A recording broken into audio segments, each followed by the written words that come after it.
시청자 여러분 안녕하십니까, 권택TV입니다. 오늘은 행복한 경영 포럼, 행경포럼 휴넷이 하는 것이죠. 제가 그 일대 이사장을 했고요. 제가 가장 애정하는 포럼 중에 하나인데요. 오늘 특별히 그 김홍신 선생, 저하고는 뭐 여러 가지 인연이 있죠. 제가 또 존경하기도 하고 좋아하는 뭐 수필가자, 또 소설가시자, 그리고 또 아주 유능한 그 정치인이기도 하셨어요. 의정 활동을 가장 잘했던 그 정치인으로 선정되기도 하셨던 그런 분이신데, 오늘 행경포럼에서 강의를 하신다고 해서 제가 왔습니다. 저하고는 오랜 인연이 있습니다. 그분의 그 생신 때 제가 노래를 불러드렸던 그런 기억도 있고요. 또 어머니 그 소혼집의 일부를 제가 보내드렸을 때 정말로 너무나 그 감동하셨던 그런 스토리도 있고, 요즘도 자주 카톡을 통해서 연락을 주고 받는 그런 분이십니다. 산다는 것 그것만으로도 의미는 충분한 거지. 음악 박수 한번. 예, 바르나스 인더 컨티넨탈. 여기 항상 여기서 이제 열리죠. 그동안 많은 발전을 했어요. 이런 좋은 호텔에서 이렇게 한다는 것도 그렇고, 또 지금 섭외되는 그 강사의 그 품질이나 이런 것들 봐도 대단한 발전입니다. 드디어 현장에 도착해서 인사를 나눕니다. 네. 회장님은 들어오십니다. 그래요. 아이고, 안녕하십니까. 반갑습니다. 잘 계시죠? 예. 아이고, 오랜만입니다. 왜 이렇게 젊어지세요? 아니 완전 청춘이야 청춘. 청춘이지, 뭐 지금부터지. 예, 예. 반갑습니다. 오늘, 조은혜입니다. 예, 오늘도 좋은 사회 부탁드립니다. 김홍신 선생님은 내가 오래전부터 인연이 있어요.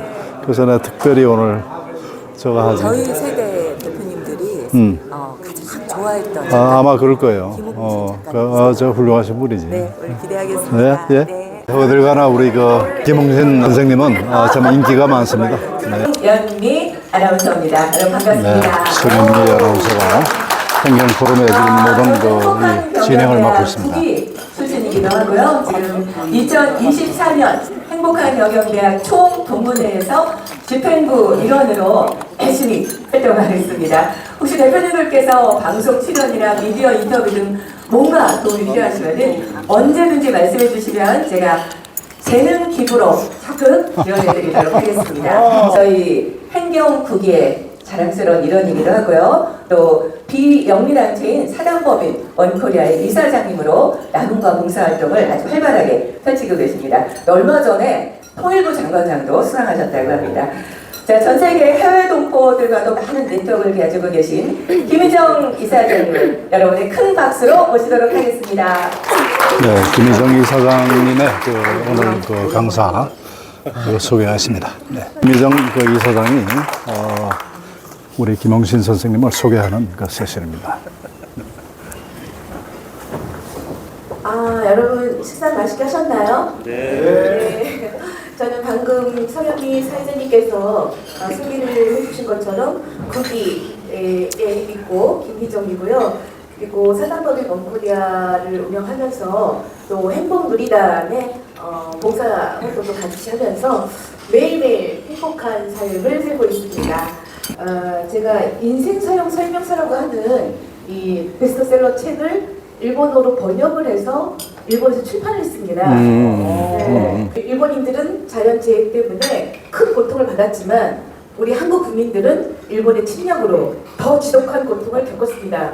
이 책에 쓰셔가지고 결론은 이런 걸 뛰어넘는 그런 앞으로 그런 역사를 함께 만들어가야 된다는 진정한 사과는 신뢰할 수 있는 그런 교류도 전제가 돼야 된다는 글을 주셨던 건데요. 시장으로 또 우리 그때 어려운 한국 국민들에게 어떤 정의와 또 희망과 용기를 주시는 최초의 그 밀리언셀러 소설가이시기도 하시고요. 그리고 현정사상 유례가 없는 8년 연속 의정평가 1등을 한 국회의원이십니다. 15대, 16대에 그런 소신과 본인의 그 거침없는, 그래서 많이 고통도 받으셨어요. 너무 거침없이 하시다 보니까. 하지만은 정말 정의가 뭔가를 보여주신 우리 김홍신 작가님, 다시 한번 박수를 부탁드리겠습니다.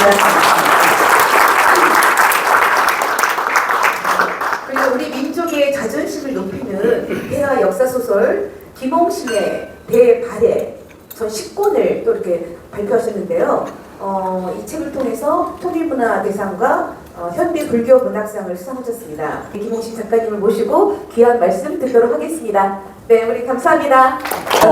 김홍신 작가님의 강연이 시작되는데요.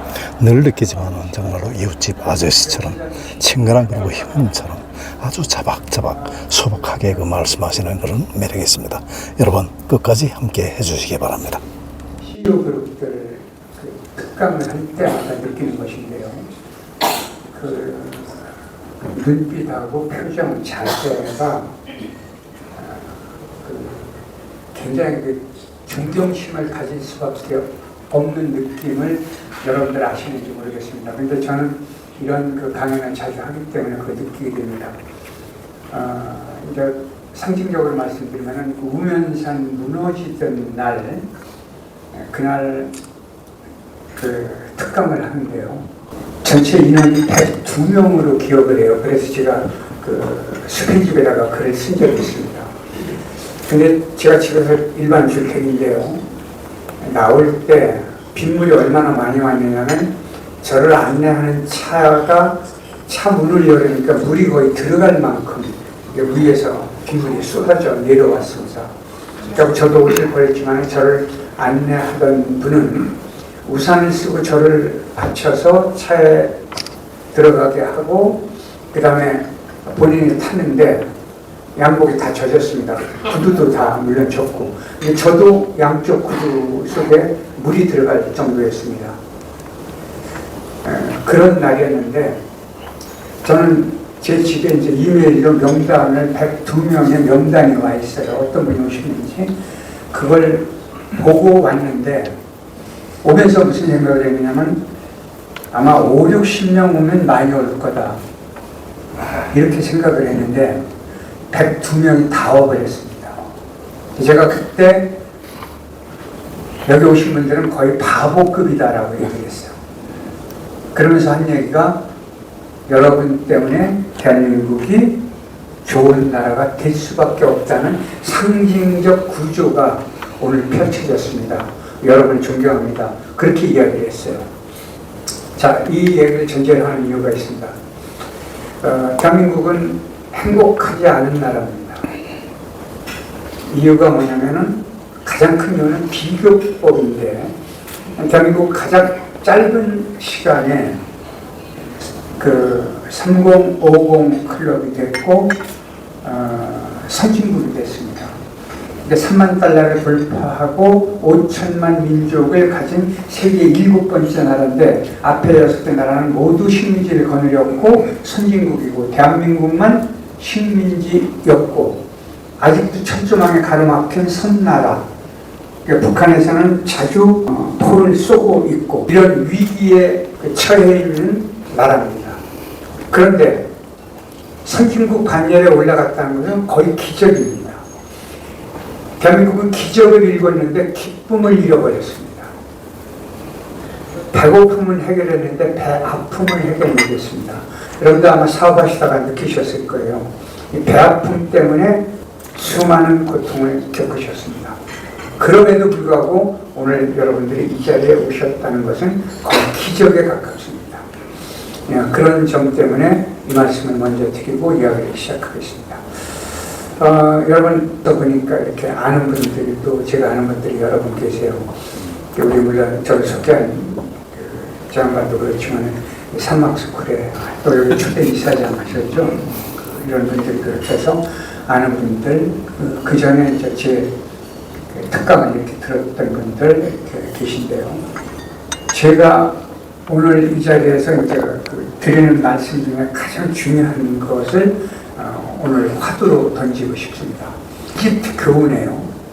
사람이 죽어서 하늘로 올라가면은 천당과 지옥을 결정할 때 딱 2마디밖에 안 묻는답니다. 살아있는 동안 기뻤냐?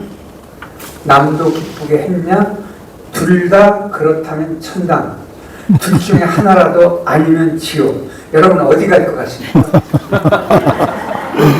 저를 포함해서 여기 있는 모든 분들 지금처럼 사시면 전부 지옥 갑니다. 나중에 지옥이 있는지 천당이 있는지 그거 우리는 지금 아직 정확히 모릅니다. 안 가봤기 때문에. 그런데 그런 그 교훈이 비단 이집트에서만 생기는 게 아니고 전 세계 종교 안에 다 생겼습니다. 표현만 다를 뿐이죠. 그래서 이런 전제하에 말씀드리겠습니다. 제가 아마 보셨을 분도 한두 분 계실 텐데요. 동치미에 나가서 이제 특강을 하면서 이야기를 했는데요. 굶어보면 안다. 밥이 하늘인 걸. 목마름에 지쳐보면 안다. 물이 생명인 걸. 일이 없어 놀아보면 안다. 일터가 낙원인 걸. 아파보면 안다. 건강이 엄청 큰 재산인 걸. 잃은 뒤에 안다. 그것이 참 소중한 걸. 이별하면 안다. 그이가 천사인 걸. 지나보면 안다. 고통이 추억인 걸. 불행해지면 안다. 아주 적은 게 행복인 걸. 죽음이 닥치면 안다. 내가 세상의 주인인 걸. 그 권태기 그다음에 부부 갈등 이런 얘기를 하는데요. 만약 부부가 한 집에 살면서 존경하고 사랑하고 고분고분하고 늘 다정하고 이렇다면 그건 부부가 아니에요. 그건 물건끼리 사는 거예요. 정신 멀쩡한 두 사람이 한 집에 살면서 갈등이 없다? 그건 말이 돼요? 불가능한 거예요. 자, 여러분 만약에 다시 태어난다. 그러면 어떤 사람으로 태어나고 싶으세요? 결혼 안 하고 싶어요. 그럼 또 여쭤볼게요. 다시 태어나면 지금 사는 분하고 사시고 싶으세요? 결혼 안 할래. 자, 그러면 여쭤볼게요. 결혼을 왜 하셨어요? 이럴 줄 몰랐어요. 그치, 이럴 줄 몰랐죠. 결혼은 덕보려고 한 거예요.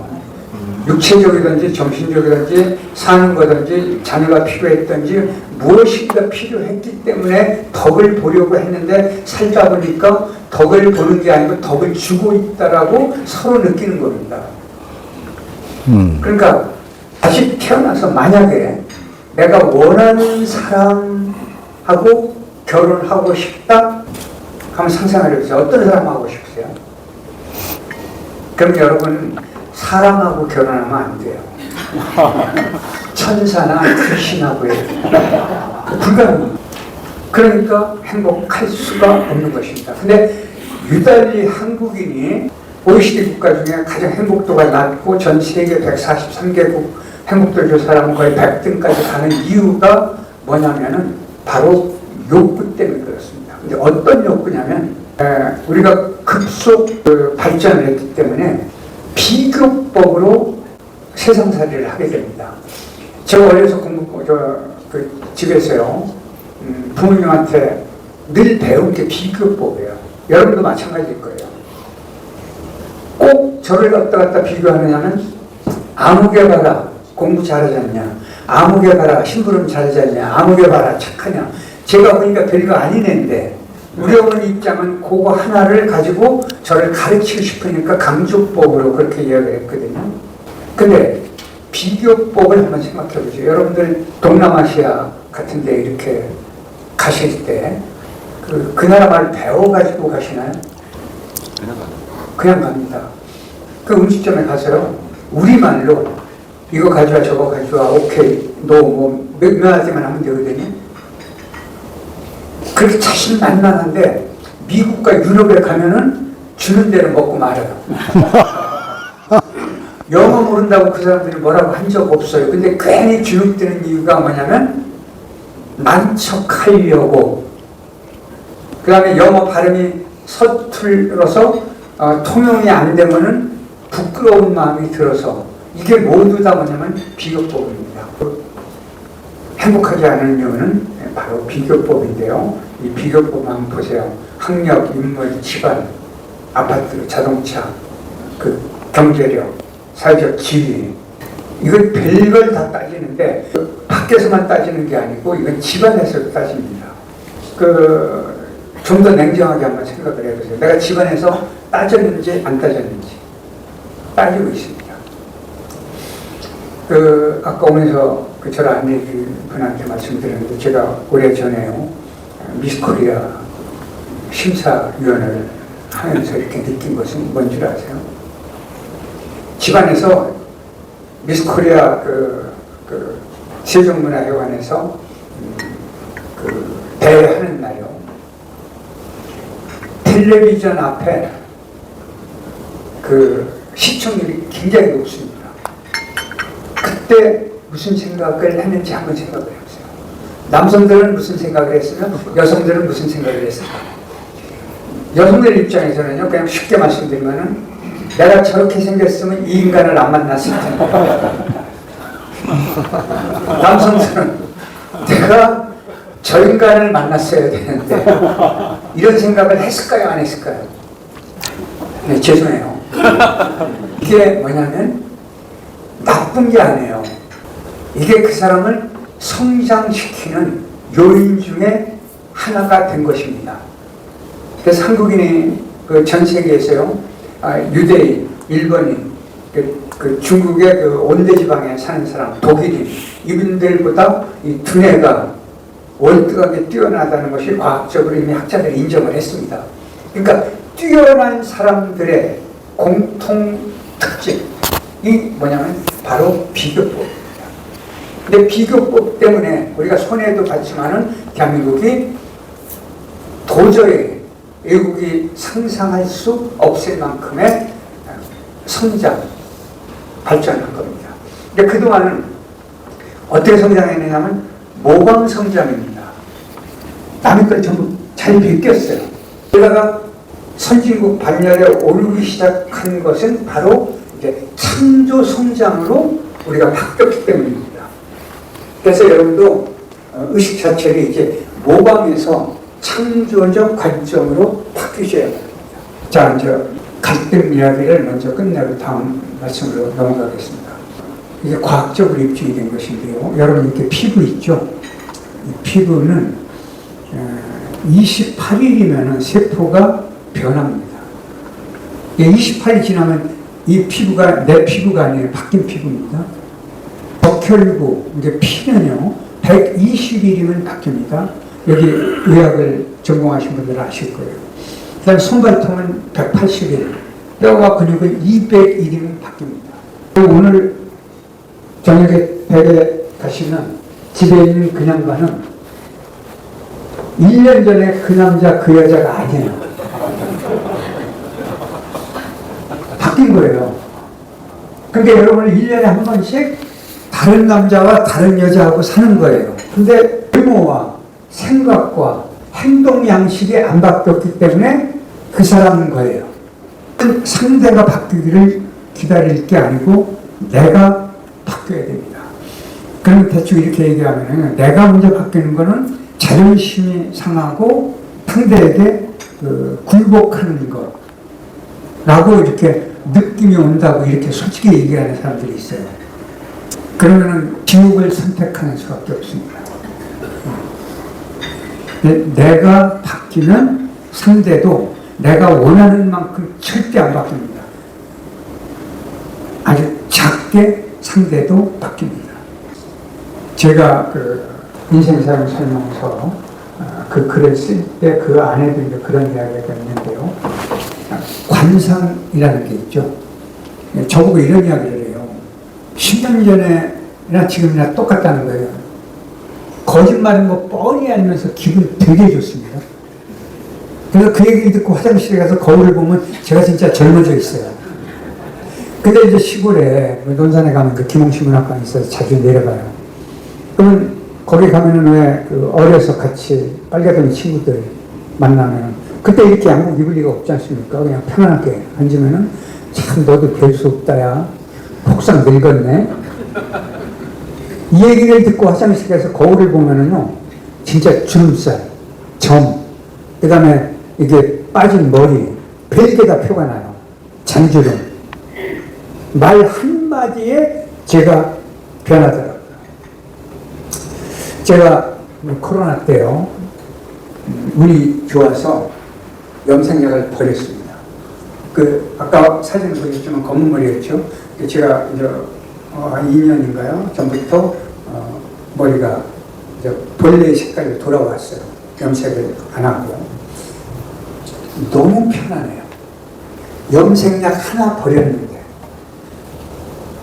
왜냐면 이렇게요, 염색을 자꾸 하게 되는 이유가, 여기 특히 이제 이마하고 요 옆머리가 이렇게 하얗게 올라오지 않습니까?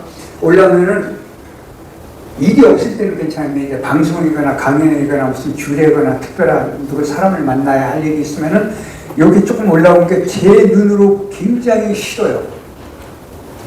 그러니까 염색을 하게 되니까 어떤 때는 열흘에 한 번 하는 경우도 있어요. 그리고 방송을 하러 갈 때는 어떻게 하냐면 요 위에가 이제 이렇게 잘 가니까 요 위에다가 검정고 뭐 뿌리는 거 있어요. 방송국에서 그걸 해줘요. 뿌리고 이렇게 스프레이를 뿌려주고. 그런데 지금 그게 없어요. 그냥 이렇게 해도 머리숱이 좀 많아 보이는 이유가 뭔지 아세요? 살색 있죠? 살색하고 별 차이가 없으니까 숱이 많아 보일 뿐이에요. 숫자는 똑같은데. 자, 월단이라고 하는 모임의 스승 그룹이 좌장이 이제 돌아가시지만 이어름 선생님을 비롯해서 일단 말씀드릴게요. 50,000원, 5,000원 초성화 그린 이상종 화백을 비롯해서 우리 사회의 원로들 한 11명인가요? 이분들이 스승 그룹이고 제자가 한 4, 50명 있어요. 60년생 이후만 제자가 될 수가 있어요. 지난번에 어떤 여성부 장관이 월단의 멤버다 이렇게 신문에 났는데 아니라는 게 밝혀진 것이 59년생이기 때문에 월단 멤버는 아니에요. 그런데 그 제자 중에 화가가 있는데 저보고 그러는 거예요. 이렇게 그 제자들 모였는데, 그러면 월단이가 뭐냐면 초하루 1일날 이제 요즘 양력으로 하죠. 1일날 전부 제자들이 모여서 스승에게 절을 하고 좋은 말씀을 듣고 스승께 선물을 하고 끝나는 거예요. 그래서 월단인데, 그 제자가 저한테 뭐라고 그러냐면 참 은발이 멋있습니다 그래요. 근데 흰머리가 멋있다고 그러면 고맙질 않은데 은발이 멋있습니다 그러면은 그 녀석 이뻐 보여요. 말 한마디에. 그랬더니 여러분 잘 아실 거예요. 문화유산 국민신탁의 김종규 이사장님께서 옆에 있다 뭐라고 그러냐면, 이 사람아, 은발이 멋있습니다. 그건 칭찬이 아니야. 은발의 홍안이 참 멋있습니다. 한마디 좀 더 할 수 있어야 돼. 이러는 거예요. 자, 이게 뭐냐면 마음의 여유가 있어야 칭찬을 할 수가 있습니다. 근데 마음의 여유가 있으면은 대번에 관상이 바뀝니다. 맞아. 작년 동짓날요. 저녁에 집에 귤 한 상자가 왔어요. 그래서 제가 그걸 보니까 귤이 김종규 이사장님이 보낸 거예요. 전화를 했어요. 형님, 맛있게 먹겠습니다. 그랬더니 조선조에 제주 목사죠. 지금은 제주 도지사죠. 제주 목사가 상감마마에게, 그때는 제주 귤이 거의 없을 때예요. 상감마마에게 진상을 한 거예요. 그러니 오늘은 내가 제주 목사요, 아우가 상감마마로 알고 귤을 보냈으니 맛있게 드시오. 이거 환장하는 거예요. 무슨 알겠죠? 자, 이렇게 말을 할 수 있다면 이게 여유 있는 사람일까요? 여유가 없는 사람일까요? 여유가 있는 사람이죠. 그러면은 여유가 있는 사람은 관상이 변합니다. 관상이라고 하는 것은요, 생긴 게 아니에요. 본래 생긴 게 아니고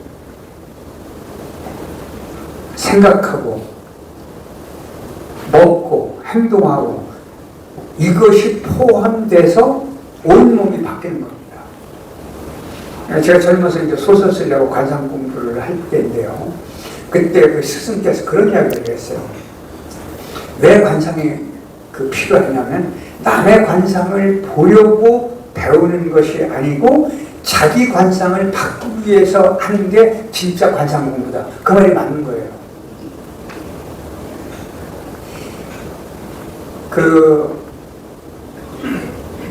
이제 한마디로 드리면 여러 해 전에 굉장히 아름다운 모습을 갖고 있던 여성 장관님께서 저한테 갑자기 저녁에 전화가 왔어요. 지금 서초동 댁으로 제가 출발했습니다. 제가 모시고 저녁을 하겠습니다. 그래서 제가 왜 그러냐 그랬더니 꼭 드릴 말씀이 있다. 그래서 지금 당신이 무슨 정신이 있냐? 세월이 좀 지난 뒤에 만나자. 그랬더니 아니 출발했다는 거예요. 안 된다. 안 만나겠다. 그랬더니 그러면 저를 믿어달래요. 전화를 끊으면서. 뭐냐? 제가 블랙리스트 안 만들었습니다. 저를 믿어주십시오. 그래서 알았습니다. 전화를 끊는 순간 제가 블랙리스트 올라갔구나. 그런 전화를 할 이유가 없지 않습니까, 장관이. 아니나 달라요. 그 뒤에 그게 이제 밝혀져가지고, 청와대 비서실장과 여성 장관이 구속이 됐어요.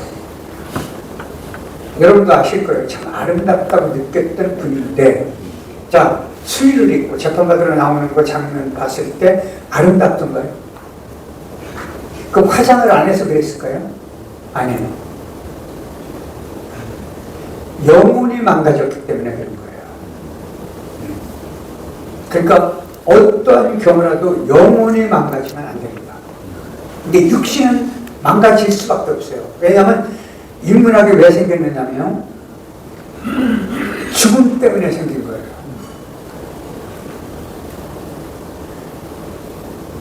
역사는 나보다 먼저 산 사람들의 이야기를 통해서 나를 갈고 닦으려고 하는 것이고, 철학은 이 세상의 수많은 천리를 이해해서 내가 살아있는 동안 철학적 사고를 통해서 나를 승화시키겠다는 의의를 배우는 것이고, 문학은 다른 사람의 인생살이를 통해서 내 인생살이를 가꾸겠다는 다짐을 하는 것. 이래서 인문학의 중요성이 여기에 있습니다. 근데 이 모든 것은 곧 죽음 때문에 만들어진 겁니다. 죽음이 없다면 이런 학문이 절대 필요가 없습니다. 그러니까 아무렇게나 살면 돼요. 그러니까 인문학은 죽음을 배우는 학문이 아닙니다. 인문학은 살아있는 동안 내가 건강하게 괴로움이 없는 사람, 자유로운 사람으로 살기 위해서 배우는 것이 바로 인문학입니다. 자, 여러분에게 여쭤볼게요. 행복 어디 있을까요? 행복. 내 안에 있습니다. 네. 물어보면 다 내 마음에 있어요. 근데 묻지 않으면 전부 남이 갖고 있어요. 이게 아까 말씀드린 비교법 때문에 그런 거예요. 자, 그리고 또 하나 여쭤볼게요. 여러분 지금 세상살이가 복잡하세요? 평안하세요? 네? 복잡하죠? 그러면 세상이 복잡할까요? 내 머릿속이 복잡할까요? 세상은 늘 복잡했어요. 우리가 몰랐을 뿐이에요. 근데 현대에 와서 휴대폰, 유튜브, 쇼폰 이런 것들 때문에 옛날 같으면요, 서울에서 무슨 사건이 있으면 저 제주까지 가려면 한 달 걸려야 소식이 전달됐어요. 근데 지금은 여기서 터지면 그냥 1초 내로 제주에서 알아요. 그렇죠? 전국 어디서나. 그런 세상이니까 온통 정보가 넘치게 내 머릿속으로 들어가 있기 때문에 현대인들은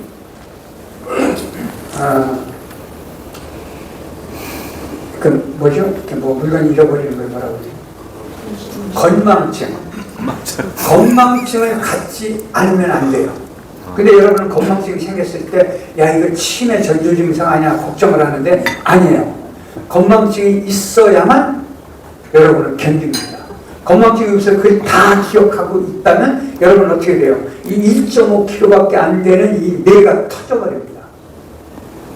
그러니까 건망증은 두려워할 필요가 없어요. 대신 치매로 전이 되지 않을 만큼의 노력을 하셔야 돼요. 이 노력은 읽고 쓰고 이야기하고 그 다음에 몸을 잘 움직이고 교류하고 소통하고 그 다음에 마음을 느긋하게 갖는 그 연습이 반드시 필요합니다. 그래야만 치매로 가지 않습니다. 자, 이제 이야기를 좀 바꾸겠습니다. 여러분, 인생은요, 자꾸 우리는 명답이 있다고 생각을 해요. 인생에 명답이 없습니다. 인생의 명답은요,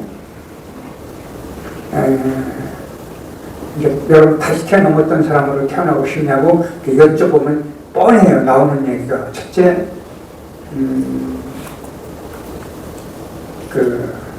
인물이 뛰어나야 돼요. 남이 나만 보면 홀랑 다 반하게. 전 국민이 다 반하게. 둘째, 두뇌가 너무 좋아가지고 모든 시험을 봤다면 그냥 수석에 저절로. 셋째, 건강 상태가 너무 좋아가지고 감기조차 앓지 않고 아무리 한없이 먹어도 살도 안 찌고 그래야죠. 넷째, 돈은 써도 맨날 나무 돌아야 되죠. 다섯째, 결혼했더니 상대가 나만을 떠받들고 존중하고 사랑하고 그래야 되죠.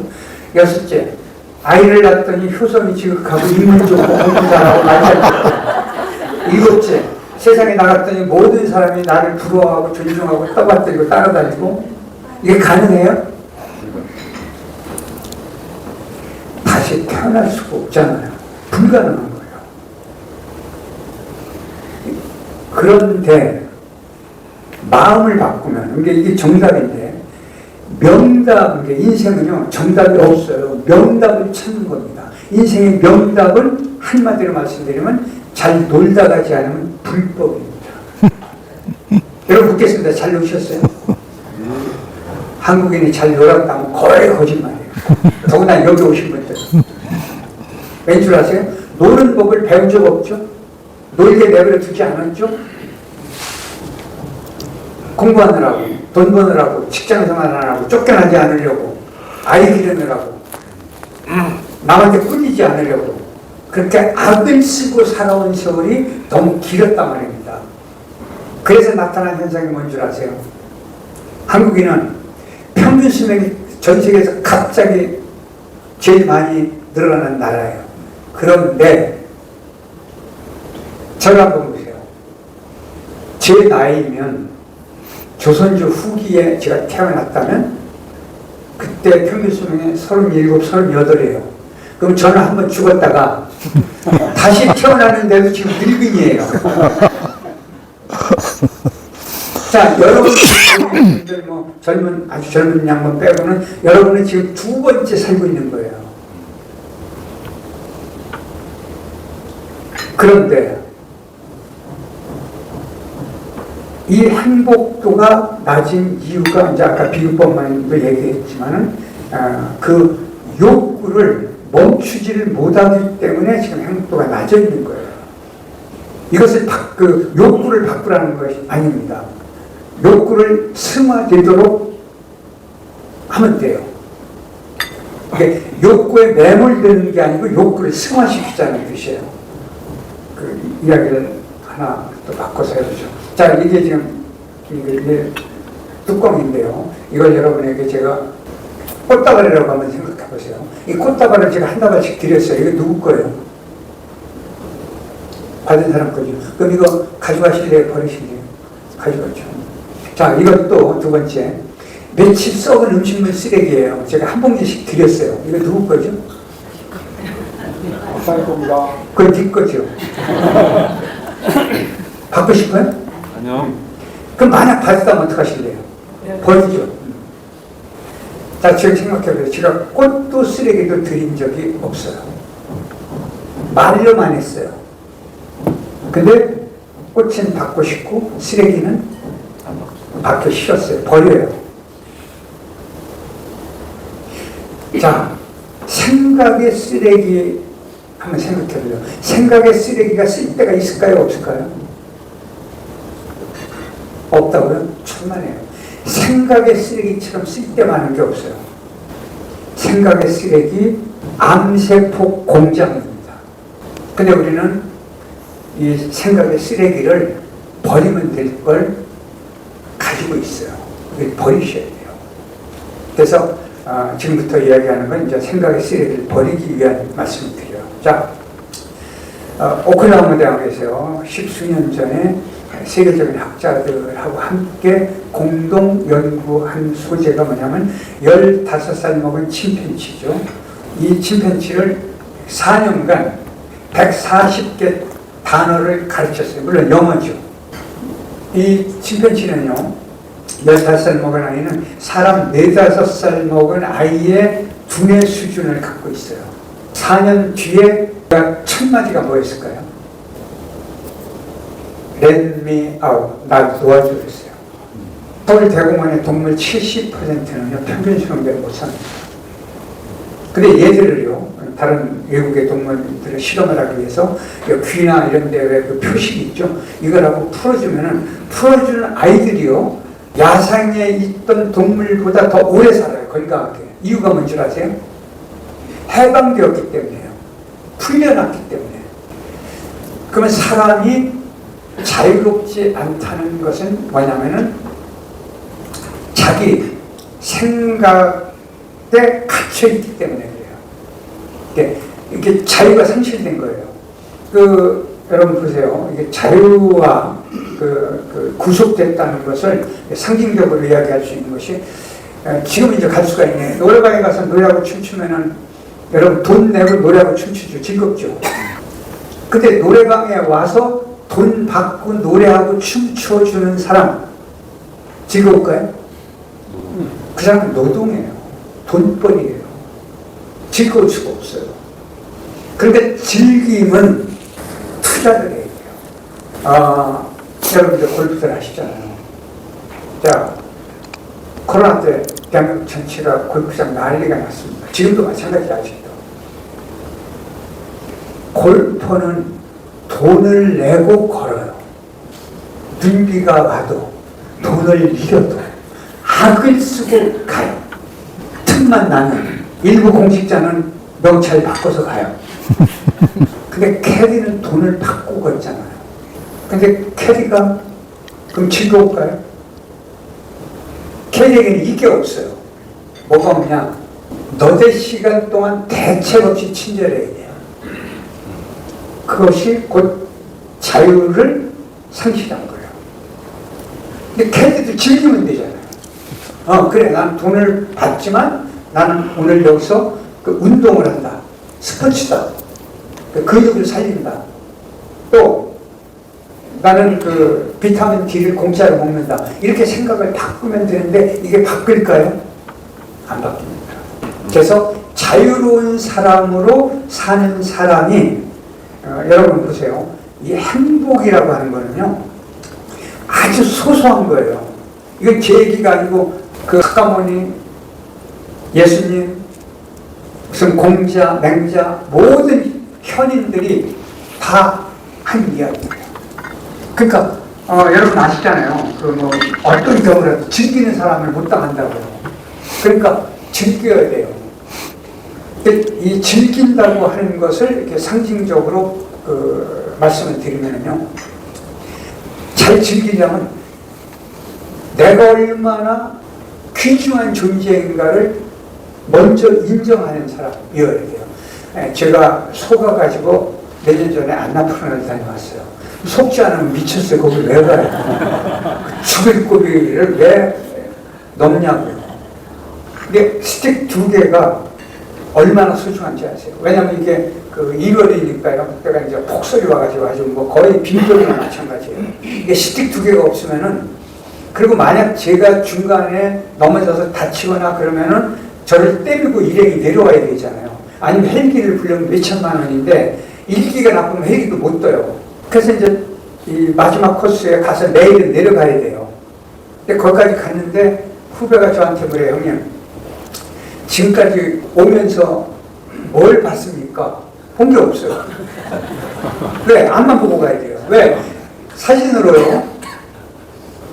그걸 뭘 찍으려고 하지 않습니까? 찍고 나서 돌아서면 우리 일행이요. 한 100계단이나 먼저 올라가 있어요. 그거 못 따라가요. 지쳐가지고. 그러니까 그 일행을 놓치면 안 돼요. 그래서 계속 이렇게 붙어가고 땅만 보고 가야 돼요. 미끄러지면 안 되니까. 근데 진짜 본 게 없는 거예요. 사진도 없고. 그 사진 찍어봤자 뭐예요? 눈밭이에요. 그때 거기서 뭐라고 하냐면, 형님, 요 마지막 빙벽을 올라갑시다. 이거 머리끼리 잡는다. 그랬더니 올라가면은 히말라야 12봉이 다 보인다는 거예요. 그걸 앞에서 동영상 찍고 사진 찍고 해야 돌아가갖고 자랑거리가 생길 거 아닙니까? 지금까지 본 게 뭐가 있습니까? 그 말이 아닌 거예요. 근데 거기를 이제 빙벽을 이제 또 죽기살기로 올라갔어요.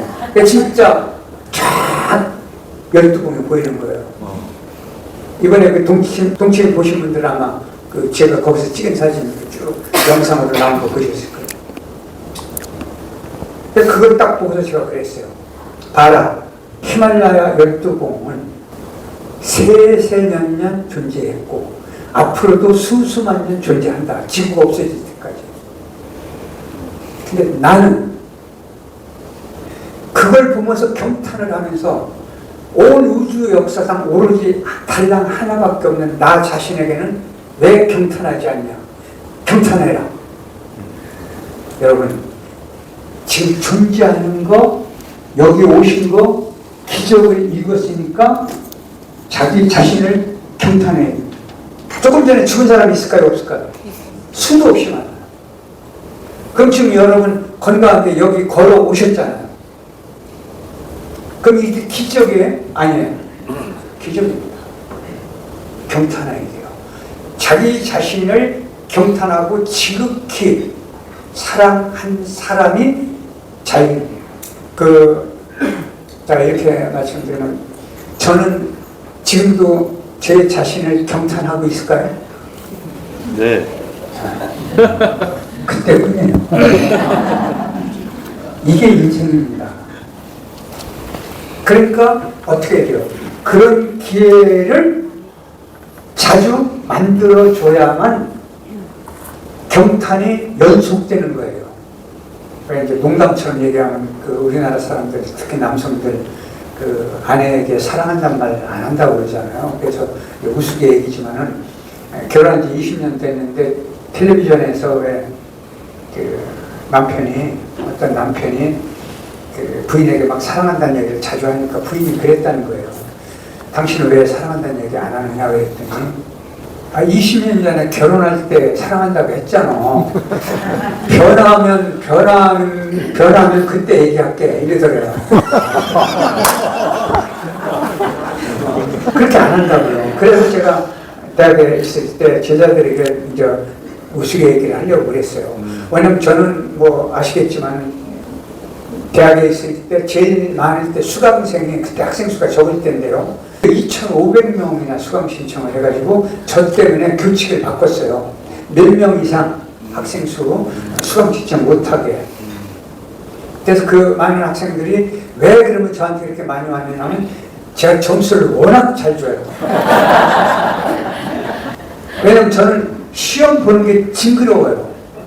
왜냐면 자꾸 시험 보면 떨어지고 했기 때문에.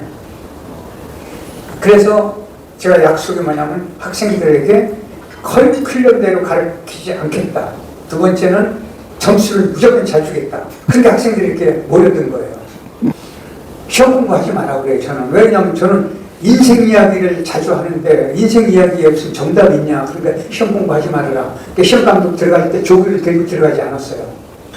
조교보고 50분 뒤에 가서 시험지를 걷어서 내 방에 갖다 놔달라. 이렇게만 얘기하고 들어가요. 혼자 들어가요. 그래서 시험 공부했나? 그러면 했대요. 이 바보들아 왜 했나? 하지 말라고 했잖아. 책 펴놔. 커닝페이퍼 내놔. 그러면 이제 책들은 내놔요. 커닝페이퍼 가진 거 다 알죠, 제가. 칠판에다가 제가 한 줄 쓰고 저는 집으로 가요.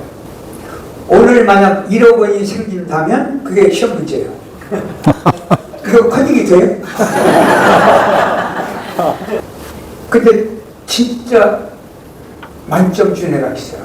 거의 나하고 비슷하게 나갔어요.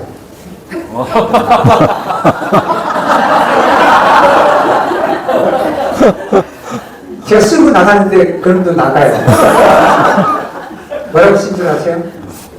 내게 그런 행운이 생길 리 없다. 그러면 이거 어떻게 만점 안 돼? 이게 뭐예요? 이게 자유인인 거예요. 자유인. 세상을 이끌고 지배하고 발전시킨 사람의 특징이 뭐냐면 전부 자유인들입니다. 그 세계적인 말하자면 재벌들의 특징이 뭔지 아세요? 거의 인문학에 관한 정진을 했어요. 그 이유가 뭐냐면 인문학의 중심이 뭐냐면 인간을 배우는 거잖아요. 인본주의를 배우는 거잖아요. 그 인본주의의 특징이 가장 큰 특징이 뭐냐면 자유로움입니다. 그런 의미 때문에 이제 이런 말씀을 드렸습니다. 여러분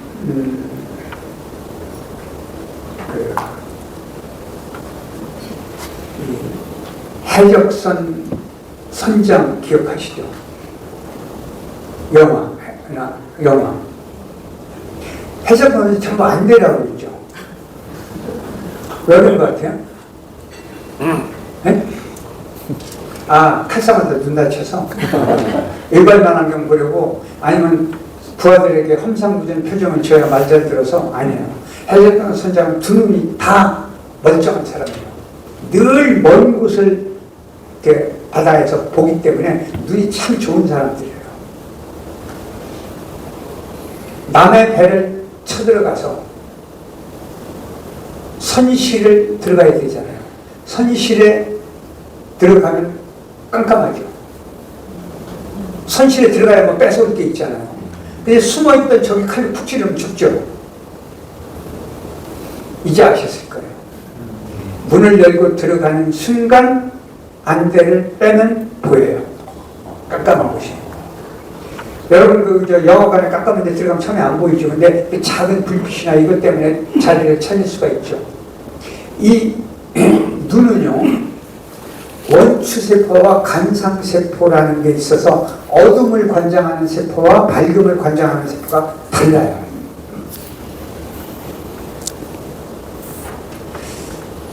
그래서 들어가는 순간 안대를 빼면 바로 보이는데, 아니 그러면은 부활을 하나 들어보내면 되잖아요. 먼저 죽는지 사는지 확인하려면. 그죠? 근데 안대하고 있으면 얼마나 불편하잖아요. 굉장히 불편해요. 저는 이제 국회에 있을 때 장애 체험을 하느라고 이걸 해봤거든요. 굉장히 불편해요. 휠체어도 그렇고. 두목은 부활을 먼저 들어보내는 건 두목이 아닙니다. 지가 먼저 들어가줘야 돼요. 이게 두목이에요. 그럼 들어가려면 어떻게 돼요? 평소 불편을 감수하고 두목 노릇을 해야 됩니다. 이게 두목인 거예요. 자, 여러분 오늘 되돌아가셔서 거울 보고 이길 때까지 가위바위보 한번 해보실래요? 이길 방법이 있을까요? 없을까요? 없죠. 그럼 해야 돼요? 안 해야 돼요? 안 해야죠. 여러분 안 하실 것 같아요? 하고 있어요. 누구랑? 부부끼리. 어떻게 하느냐? 부부싸움 하지 말라는 얘기가 아니에요. 저는 줄였을 때 부부싸움을 3년간 죽기 살기로 하라고 얘기를 해요. 일부러. 이제 연애 몇 년 했냐? 3년 했대요. 그러면은 3년 동안 싸운 거는 연습이다. 결혼을 하는 순간부터 진짜 싸우기 시작한다. 그러니까 3년간 본격적으로 싸워요. 어떻게 싸우느냐? 근본은 건들지 마라. 학력, 인물, 집안, 성격 이건 건들지 말고 시시껄렁한 거, 양말 벗는 거, 이제 치약 짜는 거, 물 틀어놓는 거, 뭐 있죠, 옷 벗는 거, 그 다음에 이제 짜게 먹고 싱겁게 먹는 거 있죠. 이런 것들 가지고 싸워야 3년 정도 싸우면은 비슷해진다. 그런 거는. 이렇게 이야기를 해요. 그런데 이게 부부는요, 그렇게 부부싸움을 이제 할 수밖에 없는 게 그 존재 가치입니다. 근데 부부가 싸움만 해야지 왜 심판을 겸임하고 싸우냐고. 자기가 심판을 겸임했으니까 말로는 지고 참기는 참지만은 이게 승부가 난 게 아니에요. 누가 한 명 죽어야 승부가 나요. 이게 좋을까요? 심판을 포기하는 게 나을까요? 네. 여러분 오늘 식사하셨으니까요. 집에 가시거나 사무실에 가서 양치질을 할 때 이렇게 초침 있는 시계를 펴놓고 한번 해보자. 초침 있는 시계. 제가 지금 시간을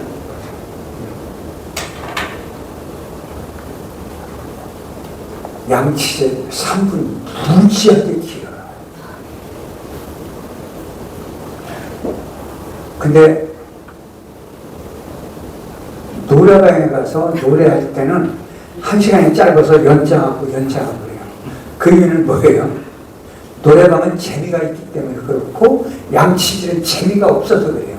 그 양치질을 3분 하기가 정말 어렵습니다. 그러면 3분 해보세요. 무지하게 길다니까요. 그러니까 바꾸면 되잖아요. 그러면 양치질 하는 거 화장실 같은데 이게 조그마한 그 음악 듣는 거 있죠? 요즘 뭐 잘 나오잖아요. 그걸 놓고 내가 배우고 싶은 거나 듣고 싶은 노래를 하면은 보통 이게 아마 3분 한 30초 정도 될 거예요. 평균, 긴 노래 듣죠. 그걸 틀어놓고 노래 끝날 때까지 하면은 쉬워요. 맞아. 이게 인생을 바꾸는 방법입니다. 그럼 아까 얘기를 하나 돌아가죠. 아까 스틱이 굉장히 중요하다고 그랬지 않습니까? 자, 스틱을 이제 다 내려올 때까지요. 스틱이 없으면 큰일 나요. 그래서 다 내고 내려와서 이제 다 내려와서 평지예요. 그러면 이 귀중한 스틱이 짐이에요. 버리고 싶어요. 근데 이게 버릴 수가 없는 게 스틱하고 몇 가지는 꼭 빌려가 가야 돼요. 왜냐하면 서울서부터 그거 비행기로 가져가고 하니까 복잡하니까 거기서 빌리거든요. 이게 반납을 해야 돼요. 그러니까 할 수 없이 그냥 가져가는데 진짜 버리고 싶어요. 왜 말씀을 드리냐면 여러분, 인생살이에는 죽을 때까지 등짐이 있어요.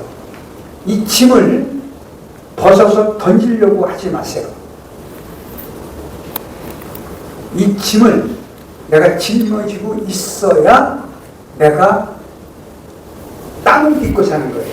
자, 이 만유인력 때문에, 중력 때문에 사람은 공중에 떠 있지 않죠. 땅을 딛고 살죠. 근데 우리 마음은 중력이 없어요. 근데 늘 떠돌아요. 근데 등짐이, 마음의 등짐이 있어야 내가 육신처럼 땅을 딛고 사는 거예요. 그래서 내가 짊어진 짐을 두려워하거나 무서워하거나 버리려고 애달퍼하지 말라는 것이죠. 등짐 많잖아요. 근심 걱정이, 내가 가진 근심 걱정은 다 등짐입니다. 그런데요, 한번 보세요. 세월이 바뀌어도요, 영화, 드라마, 뭐 연극에 이렇게 변함없이 늘 하는 것이 뭐냐면 세종대왕, 이순신 장군, 뭐 태조 이성계, 또 아니면은 별별 사람들이 다 이렇게 드라마로 하지 않습니까? 심지어는 누구예요? 장희빈. 그런데 우리 역사에서 정말 위대한 여성 대학자가 있어요. 신사입니다. 근데 이분은 영화나 드라마를 못 만들어요. 한 10수년 전에 그 유명한 이영애 씨가 나와서 만들었는데 실패했어요. 왜 실패했을까요? 삼각관계도 없죠. 타입도 없죠. 말썽도 없죠. 너무 순탄하죠, 인생이. 그러니까 만들 거리가 없는 거예요. 우여곡절이 없단 말입니다. 근데 장희빈만 해도 우여곡절이 얼마나 많아요. 이순재하고 우여곡절이 얼마나 많아요. 그러니까 나에게 지금 우여곡절이 있다는 것은 곧 내가 늙어서 자서전을 쓸 때 이야기거리가 어마어마하게 많다는 거예요. 근데 이것을 등짐을 버리려고 애를 쓰지 말고 그걸 가꾸자 말이죠. 그래서 이 말씀을 드리는 겁니다. 자, 이제 결론으로 가기 전에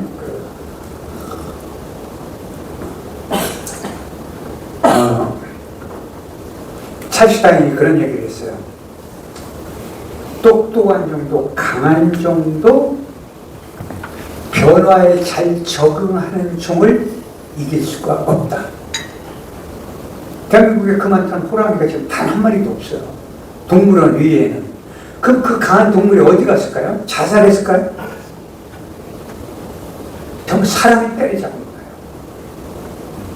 거예요. 그럼 어떻게 잡느냐? 화살, 함정, 창, 몰입꾼, 총, 뭐 이런 것들 때문에 잡잖아요. 그게 뭐냐면 지구상에서 인류가 가장 강한 종이 된 이유는 변화에 잘 적응했기 때문이에요. 이게 진화의 특징입니다. 서울도 마찬가지지만요. 뉴욕 같은 대도시예요. 특히 하나만 예를 들면 제비가요. 10수년 만에 날개 길이가 짧아졌어요. 근데 날개가 긴 녀석들은요, 이렇게 자동차에 치거나 유리창에 박히거나, 이제 왜냐하면 도시가 깨끗해지니까 벌레를 찾다가 부딪혀서 죽어요. 근데 날개 짧은 녀석들은 급회전을 잘해요. 그래갖고 그 녀석들끼리 많이 살아있으니까 지들끼리 새끼를 낳는데 애들이 생애 주기가 짧지 않습니까? 그러니까 10수년 만에 뉴욕 제비들의 날개가 길이가 짧아진 거예요.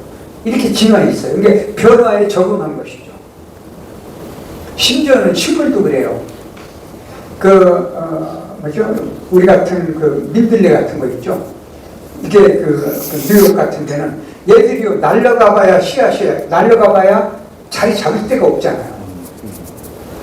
그래서 어떻게 되냐면 씨앗이 무거워져가지고 10수년 만에 무거워져가지고 어디에 자라느냐면 이 아스팔트와 시멘트 사이 있죠. 이런 데 박혀가지고 자라는 거예요. 식물도 이렇게 진화를 해요. 그럼 우리는 지금 어디로 진화해야 될까요? 건강하게, 자유롭게, 재밌게, 신나게 사는 걸로 진화해 줘야 돼요. 진화하려면은 생각을 바꾸셔야 돼요. 저는요, 생각하지 말아야 하는 것까지 생각을 해요. 그래서 이제 불면증도 오고 여러 가지가 올 수밖에 없죠. 그래서 이 마음을 이렇게 펼쳐놓는 창조적, 자기 자신을 창조적으로 바꿀 필요가 있습니다. 그런 의미 때문에 이제 결론적으로 이 얘기를 드리고 싶어요. 여러분, 10수년, 20년 전까지만 해도 대한민국에 귀신, 도깨비가 무지하게 많았어요. 드라마도 그렇고. 근데 그 많던 귀신, 도깨비가 지금 다 어디 있을까요? 어디 갔을까요? 여러분에게 묻겠습니다. 만약 이 건물에서 귀신, 도깨비가 생긴다면 밝을 때 생길까요? 어두울 때 생길까요? 어두울 때. 여럿이 있을 때 생길까요? 혼자 있을 때 생길까요? 혼자 있을 때. 그럼 이 건물 전체에서 어디서 생길까요? 화장실. 다 아는 얘기예요. 그러니까 뭐냐면 마음이 어둡고 겁이 나고 홀로 있을 때 귀신 도깨비가 생겨요. 근데 귀신 도깨비가 대한민국에서 이렇게 한꺼번에 사라진 이유가 여러분 여기 천정을 보세요. 대한민국 전체가 밝아졌어요. 야밤에도 지자체가 되면서 전국이 다 밝아져 버렸어요. 그래서 귀신 도깨비가 사라져버려요. 자, 그러면 귀신 도깨비가 있는 게 좋을까요? 없는 게 좋을까요? 개인에게. 그죠? 나쁜 귀신은 없는 게 좋아요. 쓸만한 귀신이 있잖아요. 알라딘 램프의 요정. 그러면 뭐 나와라 뚝딱 하면 나와주는 도깨비. 이걸 한 마리 좀 가지고 있어줘야 돼요. 이게 뭔 줄 아세요? 창조적 인간으로, 창의적 인간으로 나를 진화시킨 거예요.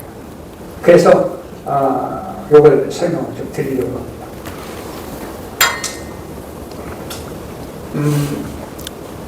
저기 그 5만 원권, 5천 원권을 그린 이종상 화백께서 7년 되나요? 이분은 이제 가끔 그랬는데요. 영정을 절대 그리지 않겠다는 거예요. 그분이 마지막 그린 게 어디 있냐면 해남 노우당에 가면 있어요. 그럼 누군지 아시겠죠? 고산 윤선도 선생이에요. 그게 그분이 그린 마지막 영정이에요. 그 윤씨 집안에서요. 고산 선생의 후손들이 찾아와서 애원해도 계속 거절했어요. 근데 너무 간절하니까 약속하기를 좋다. 가서 내가 하자는 대로 하겠느냐 약속을 하고 해남에 들어가서 400여 년 된 무덤 3개를 파헤칩니다. 왜 그러느냐? 고산 선생은요 작은 집의 둘째 아들이에요. 큰 집에 아들이 없어요. 근데 제사 때문에 작은 집에 큰 아들 말고 둘째 아들을 큰 집으로 호적을 양자 옮겨줘요. 그래서 친아버지 어머니 형이 따로 계세요. 그래서 어떻게 하느냐? 그 세 무덤을 파헤쳤더니 400여 년이나 됐는데 운이 좋게 그 유골이 좀 나온 거예요. 그래서 그거를 DNA 검사를 했더니 어머니는 북방계열, 아버지는 남방계열이에요. 그런데 여성 XX가 남성 XY보다 유전적 강해요. 그래서 어머니 쪽을 선택해서 3D 영상 작업을 했어요. 3D 아시죠? 영상 작업을 했더니 이제 총 천연색으로 이렇게 전체가 보여진 거예요. 그럼 뭐 그래도 못 그래요. 그래서 향과 초를 켜놓고 어우사시사 오우가 등을 낭송하면서 몇 달 동안 절만해요. 이걸 초혼이라고 해요. 혼을 불러들이는 거예요. 몇 달 절을 했더니 영상이 분명하게 떠올라요. 이걸 접신이라고 해요. 신을 접했다. 이때부터 그리는 데만 4년 걸렸습니다. 4년 뒤에 완성해서 통보를 하니까 후손들이 와서 보고 탐복을 해요. 닷새 후에 그 봉헌식을 올리기로 약속을 했는데 그림을 못 가져가요. 이유가 뭐냐? 화가의 몸속으로 들어온 혼이 나가지 않아서 화가가 몸져 누워있어요. 근데 이걸 병원 가도 안 돼요. 본인이 해결해야 돼요. 어떻게 하느냐?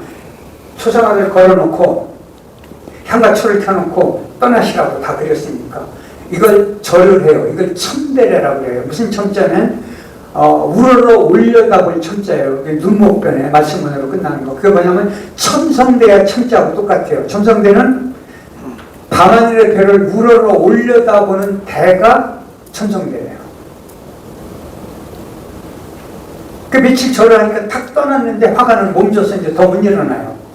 그래서 초상화만 보시고 가서 후손들 100여 명이 봉헌식을 올리고 기념사진을 찍는데 사진작가가 놀래요. 뭐냐? 100여 명의 그 남성들이죠. 얼굴이 한 장의 몽타주로 완성된 거예요. 여러분 이 몽타주 얘기를 들으면요. 이게 DNA라는 건데 여러분 왜 외국에 가서 이렇게 쓱 보면은 저 사람 한국인 같네. 그럼 거의 한국인이죠. 그 다음에 여러분 그 애들 운동회 때 한번 가서 보세요. 아, 얘가 이 집 자식이구나. 이거 거의 맞춰요. 이제 요즘 젊은 엄마들이 조금 어렵긴 하지만, 아니야. 맞춰요. 이게 DNA입니다. 자, 이게 두 번째 얘기를 할게요. 옛날에 그 임금님의 얼굴 어진이죠. 어진을 그리는 화가는 왕의 얼굴을 본 적이 있을까요? 없을까요? 신분 차이 때문에 절대 못 봐요. 궁궐에 화원이 있어요. 화가들이 있어요. 이 사람들조차도 왕의 얼굴을 본 적이 없어요. 자, 그런데 왕의 얼굴을 본 적도 없는 화가가 그리기 시작해요. 어떻게 그리냐? 지금 얘기한 대로 초원, 접심, 천배래요. 그러니까 이제 일부에서 그 그림을 그리는 사람도 있거든요. 그 사람 어떻게 하냐면 궁궐에 가서 멀리 임금님이 계신 쪽은 절만 하고 집으로 와서 궁궐 쪽에 향해서 향과초를 켜놓고 몇 년이건 1년이건 2년이건 3년이건 절만 해요. 떠오를 때까지. 그리고 완성되면은 본인이 가지고도 못 들어가요. 어사가 파견되어 가지고 이 그 어지는요 볼 수가 없어요. 어사도 전부 가려가지고 모시고 가요. 풍악을 울리며. 그리고 며칠 뒤에 어사가 다시 파견돼요. 죽이러 오거나 산을 내리거나 둘 중에 하나예요. 대불경지예요. 자, 그래서 그때 어명을 전하는데 기가 막혀요. 갸르카르다. 요한을 보지도 않고 어떻게 똑같이 그렸냐 이거죠. 이게 창조정신이에요. 이게 인간만이 할 수 있는 거예요. 이게 고심과 고심과 고심을 통해서 얻어지는 인간의 놀라운 창조적 모습입니다. 그래서 어진을 그린 화가는 죽을 때까지 화가가 아니에요. 스승사자가 붙어서 화사가 돼요. 그리고 이제 그 중인이면은 양반으로 바꿔주는 경우가 있고, 그 다음에 화원에 있는 사람 같은 경우는 이제 그 현감으로 지금 이제 군수 시장급이죠. 그걸로 내보내는 경우도 있었습니다. 자, 예, 결론으로 가기 전에요. 한 말씀 드리고 결론으로 가겠습니다. 아까 그 귀신 얘기를 드렸잖아요. 귀신을 괜찮은 쓸만한 귀신을 하나 가지고 살아야 내가 위대한 걸 알아요. 왜? 내가 주인인, 왜? 걔를 거느리는 주인으로 사는 거예요. 여러분 미운 사람 한번 떠올려 보세요. 내가 미워했더니 벼락 맞아서 죽든가요? 잘 먹고 잘 살아요. 그럼 누가 죽어요? 내가 죽는 거예요. 내 몸속에 내가 암세포를 만든 거예요. 그러니까 미워하는 사람 사랑하지 마세요. 그건 성인급이 나는 거예요. 그리고 미워하는 사람이 죽는다면 죽이세요. 그건 하느님급이에요. 불가능해요. 미워하는 사람을 계속 미워하면 내가 그 사람의 노예로 사는 거예요. 포기하시면 돼요.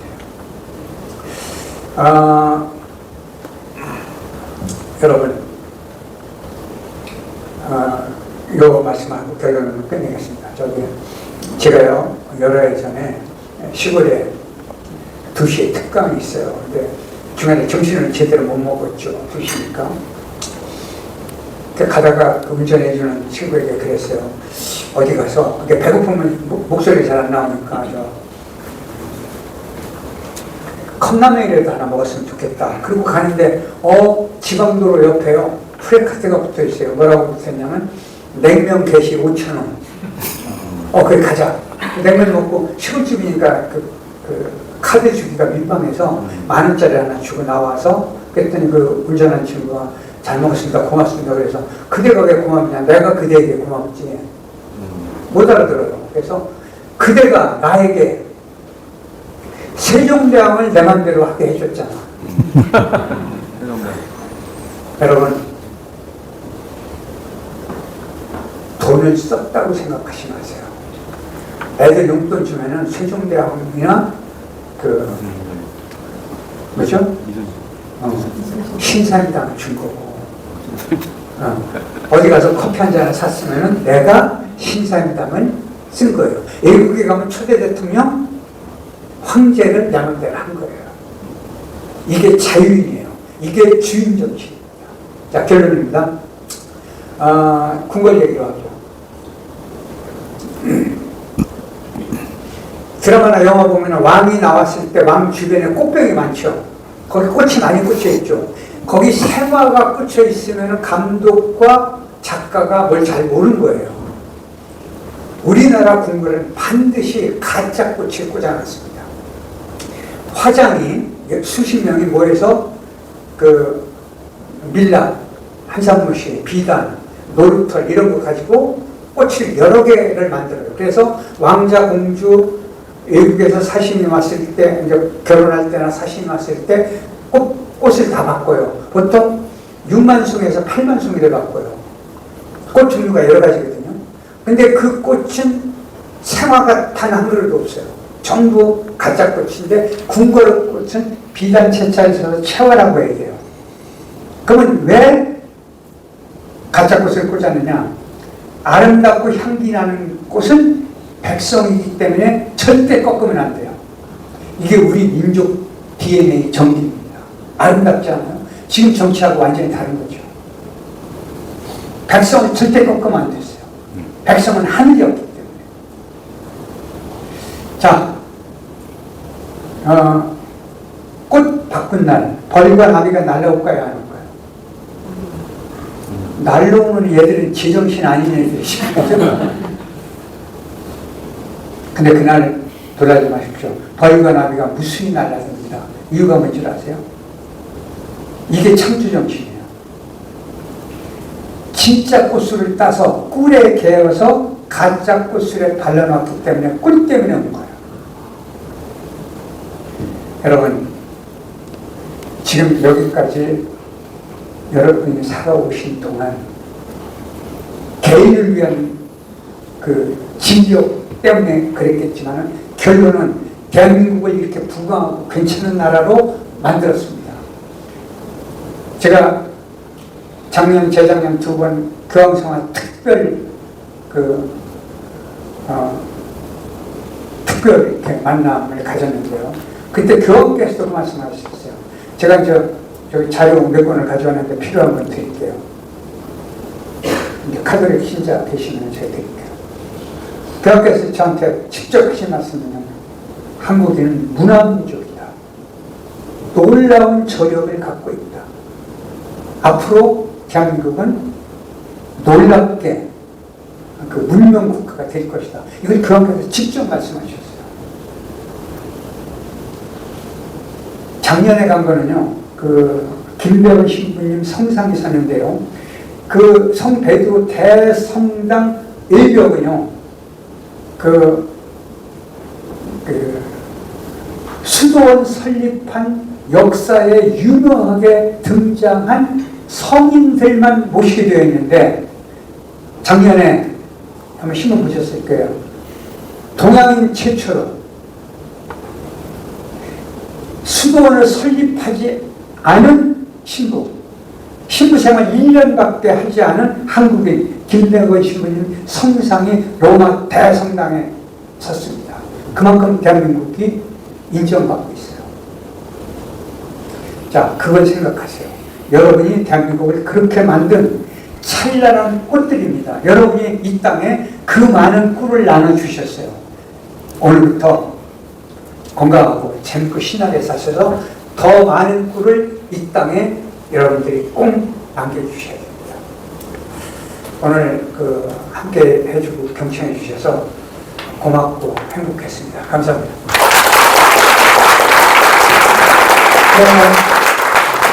여러분 마음속에 너무나 많은 감동이 가득할 거라고 생각이 됩니다. 네, 오늘 정말 너무나 감동적인 강연을 해주신 우리 김홍신 작가님께 다시 한번 뜨거운 박수 부탁드리겠습니다. 시간이 지금 남았는데 질문을 받아도 될까요? 예. 네, 그러면 대표님들 질문 손 들고 해주시면 감사하겠습니다. 예. 네, 저는 고대기술연구원에서 이정승이라고 합니다. 예, 고맙습니다. 제가 지금 오늘 여기 올 때 어떤 질문을 해야 될까 하고 생각을 많이 했는데 사는 방법 중에 신나게 사는 방법이 뭐가 있을까 그거를 고민을 했는데 거기에 대한 해답을 많이 설명해 주셔서 너무 감사드립니다. 네. 실은 이것을 저 혼자만이 아니라 저희 같이 살고 가족들, 자녀들에게 전 알려주고 싶은데 그 방법은 뭐가 있을까? 그게 제일 궁금합니다. 예, 이제 쉽진 않은데 이제 그 어른들이 그 자녀들에게 모범을 보여줘야 되거든요. 근데 자녀들은 어릴 때부터 부모를 따라가요. 근데 본인은 잘 모르지만은 애들은 본인도 아마 부모님을 따라가는 것이 많을 거예요. 그러니까 그렇게 이렇게 따라가 주셔야 되거든요. 그게 굉장히 그 중요한 것이고, 그 다음에 독서 습관하고 대화하는 방법은, 그 다음에 어려서부터 남을 칭찬하는 거 있죠. 이게 칭찬하면 자부심이 생깁니다. 그리고 종교와 상관없이 기도하는 걸 가르쳐 주셔야 돼요. 그래서 나를 위한 기도도 하지만은 세상을 위한, 이웃을 위한, 병자를 위한, 그 다음에 고통받는 사람을 위한 기도, 이런 것들을 하면은 자부심이 생겨요. 아, 내가 남을 위해서 뭔가 봉사를 했다는. 그러니까 적어도 기도라도 할 수 있어야 되거든요. 근데 저도 아침에 이제 기도를 하고 나오거든요. 저는 본래 카톨릭입니다. 그런데 매일 108배를 합니다. 운동할 시간이 적으니까 108배를 끊임없이 하고 1년에 한두 번은 1080배를 해요. 딸아이가 정초에 되면 그 불자가 아닌데도 스승을 따라가서 누구냐면 저 매일경제신문사 회장 사모님이 이제 애 멘토거든요. 스승이거든요. 그럼 그분 따라가서 봉헌사에 가서 3000배를 해요. 그날 저는 딸이 3000배 하는데 제가 집에서 108배 할 수가 없으니까 1080배를 하는데 3000배는 여럿이 하면 할만해요. 왜? 남을 보면서 하거든요. 근데 에이 나도 지면 안 돼 그래 오기로 하다가 2000배 넘어가면 3000배는 쉬워요. 왜? 2000배 한 게 억울해서. 그런데 혼자 1080배 하는 건 무지하게 힘이 들어요. 근데 1080배를 할 때 가장 잘 하는 방법은 남을 위한 기도를 하면 쉬워요. 나를 위한 기도를 하면 자만심이 쌓이고 좀 부끄럽고 그래요. 그래서 이제 그런 기도라도 좀 하는 게 좋다 이렇게 생각하는데요. 여러분 이제 또 하나 말씀드리면요. 제가 어디선가 말씀드렸는데 아들에서 취업을 할 때 그 옛날에는 이력서에 왜 애비 이름 쓰고 직업도 썼잖아요. 근데 총무이사가 제 팬이었대요. 그 당시에. 그러니까 이제 애를 좀 잘 봐주려고 마지막 3차 면접 때 가장 존경하는 작가가 누굽니까? 그럼 당연히 김아무개 해야 될 거 아니에요. 이 녀석이 예, 최인호 선생님. 그게 왜요? 저 줄에서 지금 어려서 마시는 것도 사주고 용돈도 줬습니다. 평생 제대했고 인호 형은 몇 번 안 한 거예요. 근데 그 총무이사가 이제 당황해가지고 고민하다가 저는 김홍신 선생님을 존경하는데 어떻습니까? 그러니까 안 살아보면 몰라요. 지금 저하고 안 살아보셔가지고 제가 한 얘기가 다 옳다고 느낄 수밖에 없어요. 근데 실제는 그런 게 아니에요. 근데 그건 제 생각이고 제 천리일 뿐이죠. 각자 가진 천리와 생각과 방법론이 다 달라요. 그래서 아까 정답이 없다고 말씀드렸으니까 아이들한테는 제가 드린 말씀이 정답이 아니고 그 선생님이 주시는 정답이 있어요. 그걸 주시면 된다 이런 말씀입니다. 예, 그렇습니다. 네, 감사드립니다. 오직 감동이란 마음이 났습니다. 질문 더 한 분만 그러면 더 받도록 하겠습니다. 네. 저는 학교에서 오랫동안 생활하다 보니까 우리 작가님하고도 강의를 또 몇 번 들었었고 전 아르트 18기입니다. 아르트 선배님 충성입니다. 오늘 26일 때 25일과 연관돼가지고 6.25를 하는 세대가 모르는 사람들이 40%네요. 뭐 제 얘기가 아니라 기사에 나는 얘기고 오늘 같이 얘기 나누다 보니까 40% 청년들이 일을 안 하고 있다는 속에서 과연 우리들이 어떻게 해야 되고 어떻게 이끌어 나가야 되고 그들한테 뭐라고 얘기해야 될지 그리고 뭘 해야 될지라는 거기에 대한 답을 좀 주셨으면 좋겠습니다. 예. 정답이 아니어도 좋습니다. 감사합니다. 예, 저 어려서 자랄 때 부모님하고 주변에서 저보고 저거 인간이 될까? 저 싸가지 없는 데 이랬거든요. 근데 이렇게 살지 않습니까? 우리가 지금 젊은 세대를 보면은, 우리 때 그 청년 문화라는 게 있었죠. 청년 문화라는 건 기성, 윤리, 도덕에 관해서 저항을 하는 거거든요. 청바지, 통기타, 장바 이게 다 그렇거든요. 근데 기성세대와 다른 모습을 보여줘야만 사실은 세대가 발전을 합니다. 근데 세대가 문명으로, 문명사회로 이전할 때 보면은, 전쟁, 그 다음에 민족이 섞이는 거, 그 다음에 젊은 세대들의 저항, 이런 것들이 복합돼서 발전을 했거든요.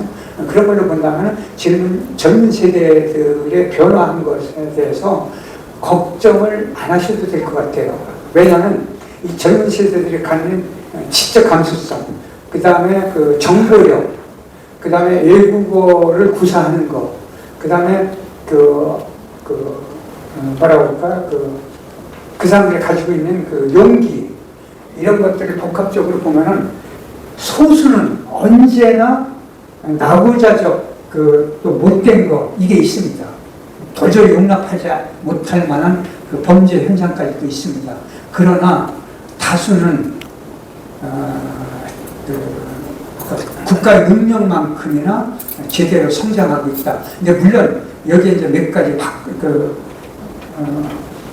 제자를 가르쳐 보셔서 알겠지만은 말하자면 이제 교육제도나 미래를 예측할 수 있는 방법론, 그 다음에 선진국과 경쟁할 수 있는 창조적 방법론, 이런 몇 가지는 우리가 절대적 고민을 해야만 됩니다. 그 밖의 것은 그냥 믿고 오히려 이렇게 좀 다독거려 줄 필요가 있다고 저는 생각합니다. 예, 고맙습니다. 네, 감사합니다. 네, 정말 그렇게 네, 좋을 것 같은데요. 우리 정말 이 새벽에 힘든 거를 해주셔서 나와주신 우리 김홍신 작가님에게 다시 한번 뜨거운 박수 부탁드리겠습니다. 여러분 어떠세요? 정말 오늘 강연을 계기로 우리 인생이 다시 한번 가다듬게 되는 그런 좋은 계기가 되셨죠? 네. 그래서 이분의 토론이 정말 우리 대표님들에게는 너무나 중요한 시간인 것 같습니다. 오늘 여러분도 새벽부터 힘들게 오셨고 우리 작가님들도 힘들게 오셨는데 오늘 이 시간이 다시 한번 업그레이드되는 그런 계기가 된 것 같습니다. 예, 이상으로 김홍신 선생님의 아주 멋진 인생사항 설명서 강연을 모두 마치겠습니다. 군대역TV였습니다. 오늘도 행복한 하루 되십시오. 감사합니다.